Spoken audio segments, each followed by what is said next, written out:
Finalement, la cuisine, c'est pas ce qu'on mange le plus important, c'est surtout avec qui on le partage.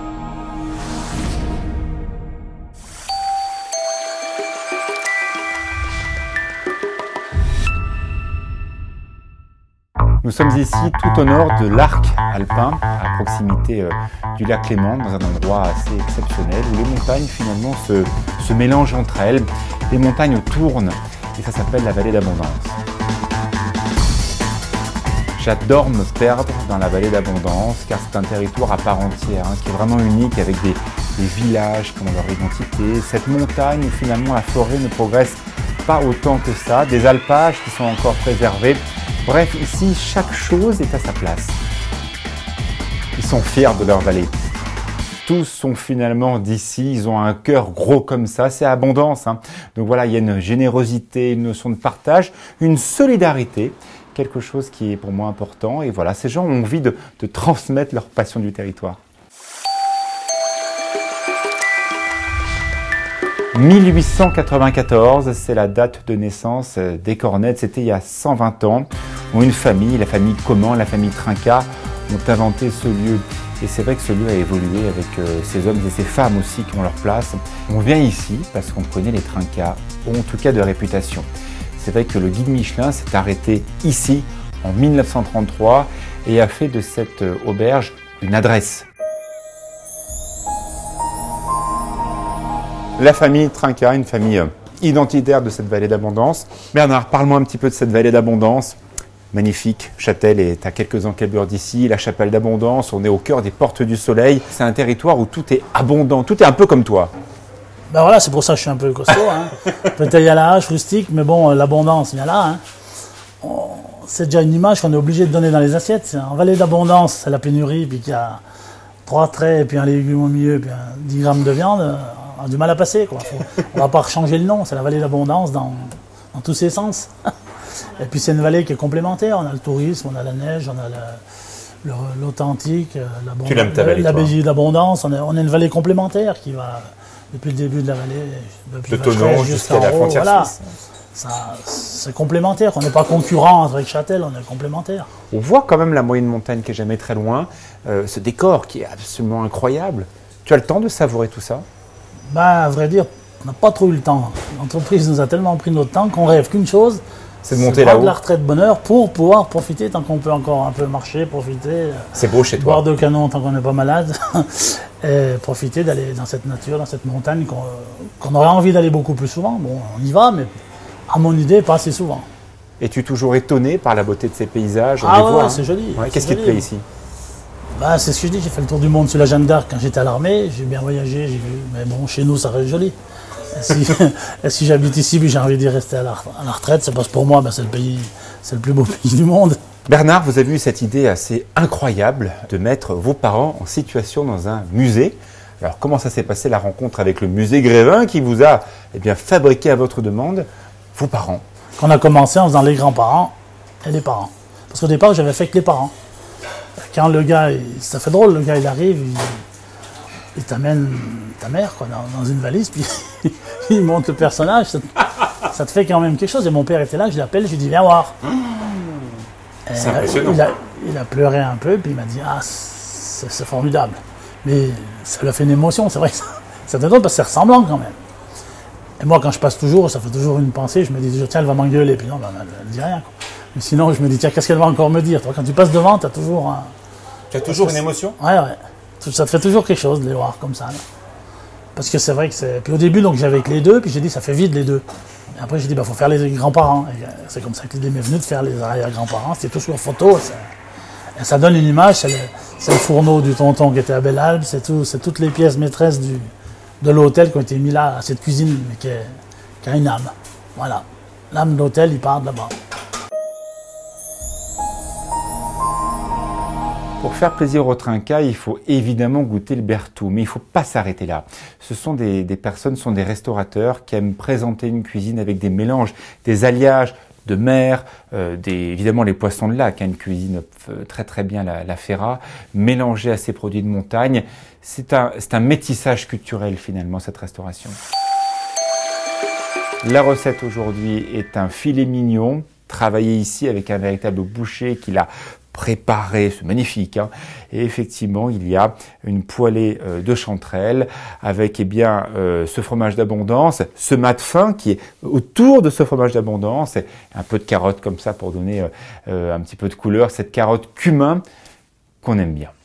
Nous allons rencontrer Jérémy. Jérémy, il a 20 ans, il est tout jeune et pourtant il a fait des classes exceptionnelles dans des meilleures tables de France. Et son papa, Bernard, qui est un gars solide, un gars généreux et qui effectivement tient à ce que l'assiette soit copieuse parce qu'ici on est en montagne et il ne faut pas avoir faim en sortant de table. Et tout ce plat finalement qui a été créé par voilà cette génération, cette rencontre de génération, c'est effectivement le lien de la transition, hein, voilà. Il en faut un petit peu mais pas trop, c'est juste là. Jérémy, un des deux grands chefs de la maison, avec des produits qui ont été récupérés, récoltés à quelques centaines de mètres. Des cornettes. Alors on a ici de l'oseille, de bassa chaud. De l'oseille et de la ciboulette de bassa chaud. Bassa chaud. Voilà. Avec également des carottes, des chanterelles. Carottes, chanterelles et du fromage abondance. Eh bien sûr. Voilà. Identitaire. Alors comment on fait tout ça avec un élément important dont on verra tout à l'heure la qualité. C'est un filet mignon de veau. D'abord c'est les carottes. C'est plus long en cuisson généralement. On commence par les carottes parce qu'on va faire une purée, donc c'est le plus long en cuisson. Alors tu les coupes comment? Je t'en donne une pour m'aider à l'éplucher. Ok. Alors on épluche. Tu vas les travailler comment? On va les travailler en deux façons. En fait, on veut en faire tourner, juste cuit comme ça dans un bouillon et glacé, mais donner une forme un peu plus jolie, donc on va les tourner. Ouais, ça donnera un peu de brillance, un peu de couleur. Ouais, voilà. Et puis après, avec les parures, pour rien perdre, eh ben, on va faire une purée, toujours autour du cumin. Donc on va faire une purée de carottes avec du cumin. Le carvi voilà, de la montagne, qu'on retrouve dans beaucoup d'alpages de Savoie. C'est magnifique ça. Donc au début, je calibre mes carottes pour qu'elles aient toutes à peu près la même taille, pour la régularité surtout dans la cuisson. La cuisson, bien sûr. Tac. On n'est pas uniquement dans l'esthétique, hein, on est dans le pratique, c'est ça? Voilà. Regardez. Hop, c'est tout tombé. Voilà. Et après, on va s'occuper donc de tout ça. On va les tourner. C'est-à-dire les tourner? Ben, on va leur donner une forme régulière, on va un peu... on va faire comme si on... Comme si on faisait bien à la maison. Comme si on faisait bien, voilà. Comme si on cuisinait pour des gens qu'on aime, voilà. Qui c'est qui t'a appris ce geste? Ça, c'est mon père. C'est pas l'école? Non, à l'école, on apprend beaucoup de choses, mais ça, on ne l'apprend pas.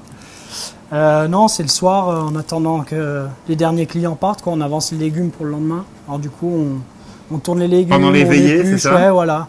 Ça tout nous avance frais un peu. Ici, hein. Tu as toujours appris ça, toi? Ouais, ça a toujours été ça, quoi.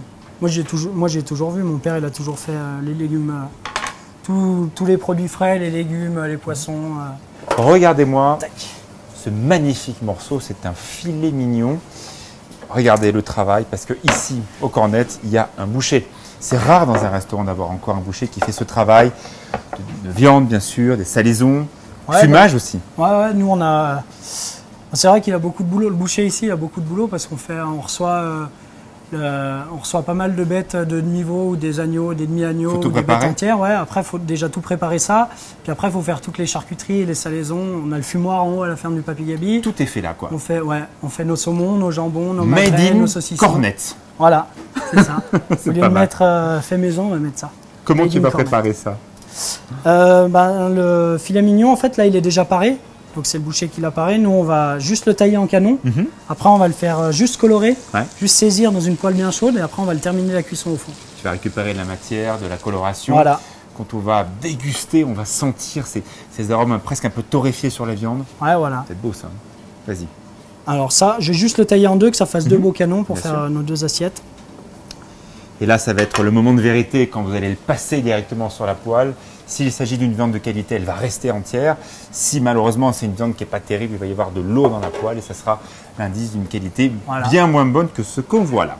Voilà. Les pommes de terre. Ensuite, on va attaquer les pommes de terre pour faire les beignets savoyards. Elles sont là, pareil, je vais te laisser en éplucher avec moi aussi.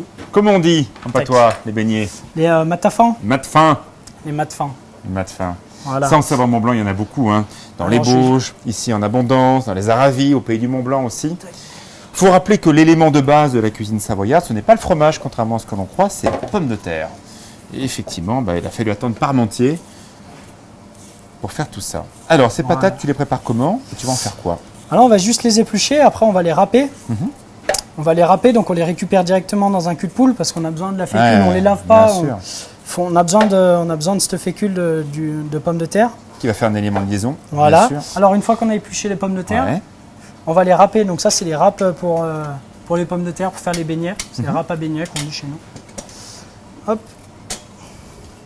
Tu veux en faire ou Ouais, j'en fais un peu? je te laisse faire, vas-y. Je finis bien ma patate. Voilà. Alors là on a la pomme de terre. Donc on va mettre un œuf. Ouais. Tac. Ton appareil. Je prends là. Voilà, pour faire l'appareil. Un œuf. Un peu de farine. Combien?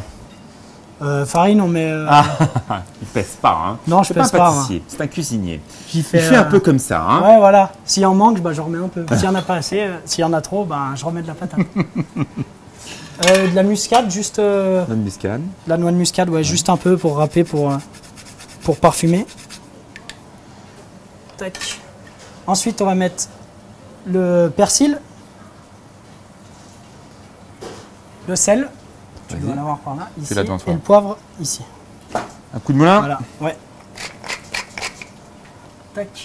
Voilà. Ensuite, on va ciseler un peu de ciboulette. Voilà. Donc, on va en ciseler un petit peu. Juste. Il a appris quand même à l'école hôtel, hein. Regardez bien ses doigts. On va en faire Parce qu'il sait faire, en même temps c'est efficace. Ici, il y a 250 couverts, donc faut pas tarder quand même. Il faut avancer dans la cuisson de la recette. Hop.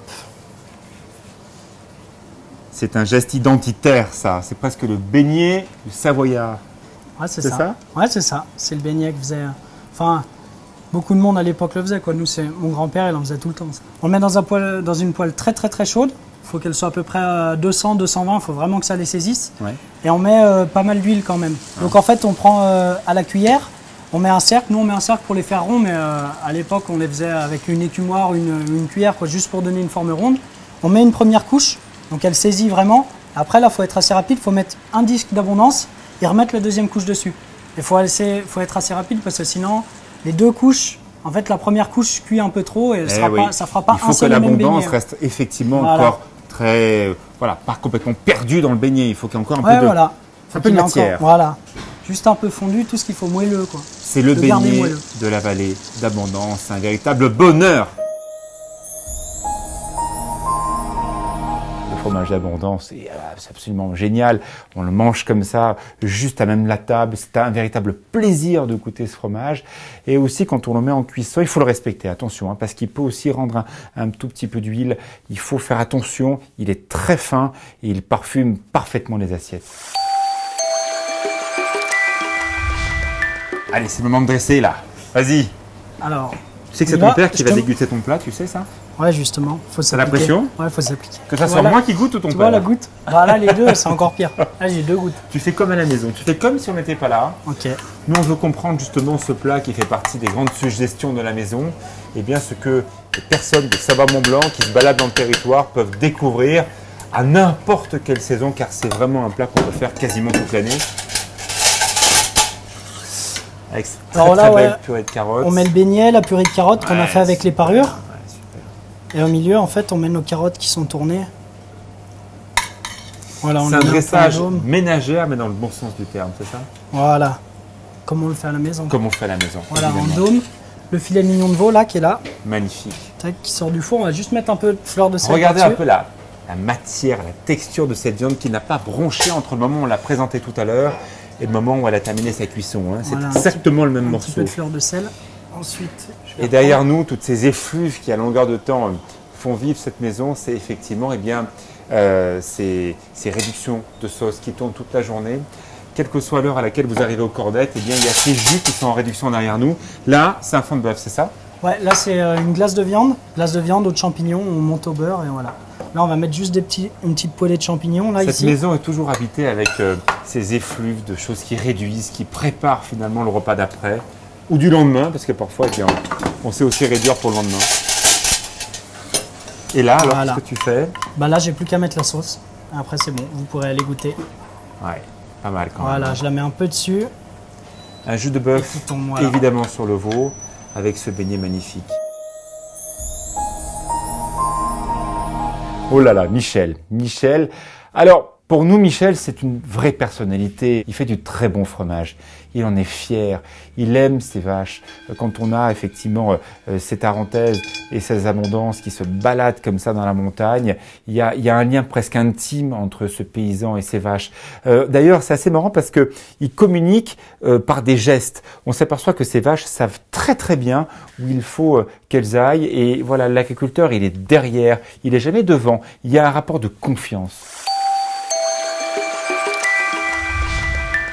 Raconte-moi un petit peu ce territoire chez toi. Ici, on est dans la vallée d'Abondance, une des plus belles vallées de Savoie.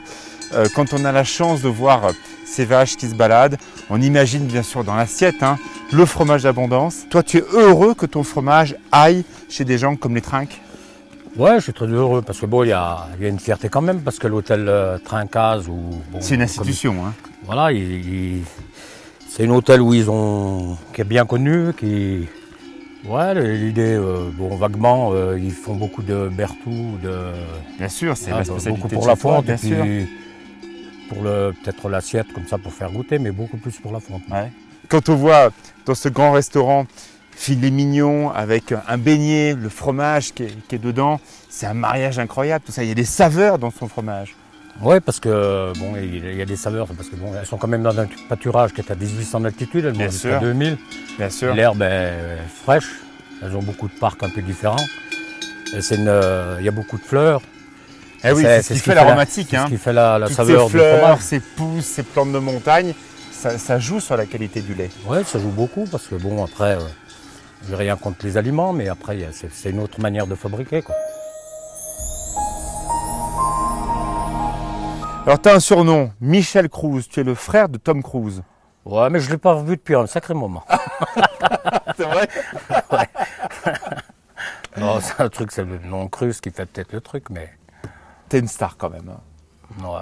On dit que je suis une star. On dit que star je suis de une la vedette, vallée. mais pas une star. Ah oui, c'est quoi la différence? Parce qu'une star, c'est une personne qui est un petit peu moins bourrue que moi. T'es bourru? T'es un peu butch? Bon, un petit peu, ouais. Ouais. Ouais, je suis pas trop un gars facile, quoi. C'est-à-dire? T'as du caractère? Bon, du caractère, tout le monde en a, mais je veux dire, je suis un petit peu froid, comme ça, de nature à l'approche, mais autrement, une fois que je connais, après, il n'y a pas de problème. T'es attaché à cette vallée d'Abondance? Ouais, je suis très attaché parce que je n'ai déjà jamais parti d'ici. Mais bon, qui sait qui est pas attaché à Pour son toi, village. Thonon, c'est la limite. Ah, moi, Thonon-les-Bains, c'est la limite, ouais. Après, tu vas pas. Non, je suis pas trop un gros voyageur. Ou alors tu reviens vite. Ouais, ou je reviens vite. Mais bon, ma femme n'est toujours pas d'accord. Tu veux pas Ça lui trop manque un voyager. peu. Tu restes un peu par là quand même. Ouais. Parle-moi un peu d'une grande famille qui nous a accueillis pendant cette émission et ce tournage, les Trinquaz. Ils utilisent ces magnifiques fromages pour cuisiner et bien mettre à l'honneur aussi tes fromages. Ça te fait plaisir qu'ils te fassent confiance comme ça? Ouais, ça me fait plaisir parce que c'est des hôtels qui sont de plusieurs générations. C'est pris de père en fils et je trouve que c'est un hôtel qui brasse beaucoup de monde. Et bon, il y a notre fierté au niveau de production pour qu'ils prennent notre produit. On n'est pas les seuls à les livrer, hein, mais on sait où il a atterri, ils font les Berthoud. J'imagine un peu ce qu'ils font avec tes produits, alors que ce soit effectivement la tradition, c'est le Berthoud, c'est le plat vraiment local, mais aussi des choses plus dans la gastronomie, des choses plus transformées. Tu es content de voir que ton fromage est complètement valorisé dans un plat gastro? Ouais, on a notre fierté quand même, c'est bien, parce que quand nous, de temps en temps, on y va, on aime bien goûter le fromage qu'on leur fournit. Et quand on voit qu'ils font bien, qu'il ne fait pas trop d'huile dessus, qu'il y a une bonne présentation, moi je trouve que on est fiers de notre produit, quoi. Ouais. Et on est très content d'aller dans des hôtels de la vallée, certains hôtels. Quoi. Je te donne 1 million, tu me donnes ton alpage et tu t'en vas, tu quittes la Savoie. T'en fais quoi? Bah, tu gardes ton million, puis moi je garde mon alpage. Voilà, l'argent ne fait pas le bonheur. Merci Michel. Bonne santé. Hein.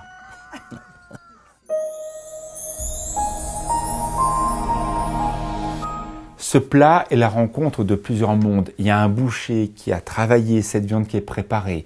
Il y a le travail de Jérémy qui fait cette sauce magnifique, qui cuit toute la journée ici aux cornettes. Et il y a aussi, eh bien voilà, ces éléments, cette cueillette avec ses chanterelles, ces carottes, cumin qui ont un goût fantastique. Et tout cela se mêle dans l'assiette. C'est autant de vie, de personnalité. On boit un verre, Bernard, hein. Au travail de ton fils, au travail de Michel, qui est vraiment un personnage étonnant, hein. Génial. Ouais, ce matin, tu l'as vu. Génial, ce gars. Alors, on attaque comment? Ah bah vas-y, toi, vas-y, moi je te suis là. Tu me suis là? Voilà. Alors, cette purée. Carottes, cumin, carabilles, on sent bien le carabilles. On sent bien ce petit goût d'amertume en fond de bouche qui est très très très agréable. Ouais. Mais il y a comme la sucrosité de la carotte, donc c'est pas trop fort, c'est bien. Hein. Ouais, bon, Et tu sais que l'épice, on le devine là, c'est bien parce que quand c'est trop fort. avec la mondeuse de grisard, ces notes de cumin, ça va être pas mal. Hein. Ouais, je crois qu'une fois de plus, tu as bien choisi ce qui va avec. Hein. Attends ta belle cave. Les vins de Savoie sont très importants ici. Oui, J'aime bien les proposer aussi.